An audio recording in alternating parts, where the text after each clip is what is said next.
Welcome to part 2 of our VCTV interview with Andrew Barron, the founder of RocketBoom.com. In part 1, we spoke about how they make it happen, and in part 2, we're going to talk about what makes them so unique and what's coming up next on the horizon for them.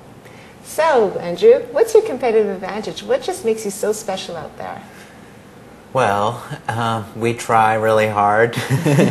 I think ultimately the reason why people come back to Rocket Boom is because they're interested in the kind of information that we're providing.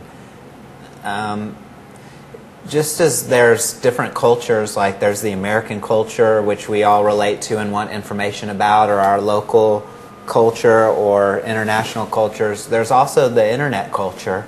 And we are out there around the clock digging up interesting information that we find on the internet. And a lot of it has to do with internet culture aesthetic. It doesn't always translate onto TV or into the real world. So I think it's, you know, just like any other journalist, we try to dig up the information and find it before others do, and try to provide interesting, unique angles on stuff. So, how do you stay really on top of it all and try to be the first? And how do you keep your team innovative?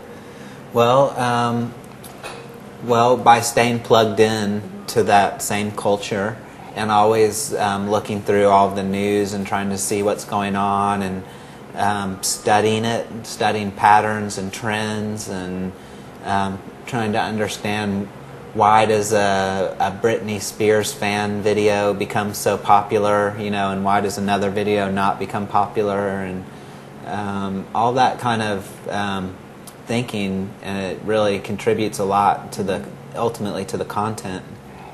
And what's been your greatest challenge so far? Greatest challenge for Rocket Boom?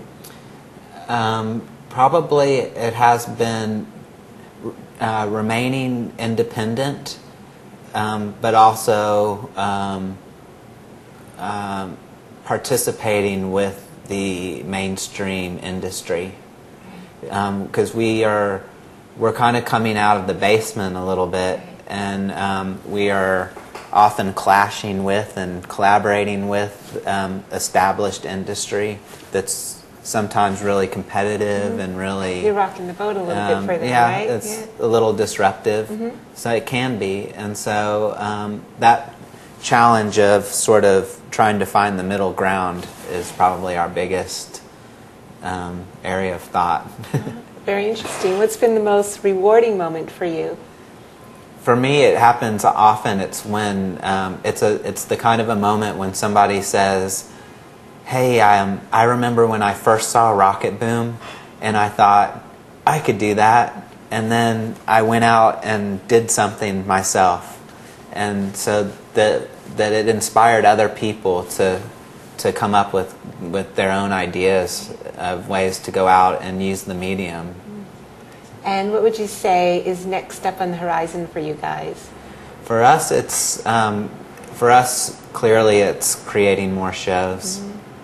Any different angles? Any special surprises coming up? Well, can't mention any surprises, of course, because then it wouldn't be a surprise. But you know, we feel like we have a pretty good understanding of short form content, which is not just pure comedy, but more information. Right. That has importance for the information, but is also presented in an entertaining way. Right, in a witty fashion, right? Yeah. And so that it's geared towards the internet culture audience, which is a different kind of an audience. Right. So so taking that model and expanding on it with more niche shows. And is there anything stopping you from achieving some of your goals for Rocket Boom? Not now. No, nothing. It's just, you know, it's all up to us, pretty much. Sounds like exciting times are up ahead. Well, it's been really interesting speaking with you. Okay, thanks again. Thanks for visiting with us, and thank you for visiting part 2 of our 3-part interview series with the founder of RocketBoom.com, Andrew Barron, and come back for part 3, and we're going to talk about his secret sauce for what makes a startup a success.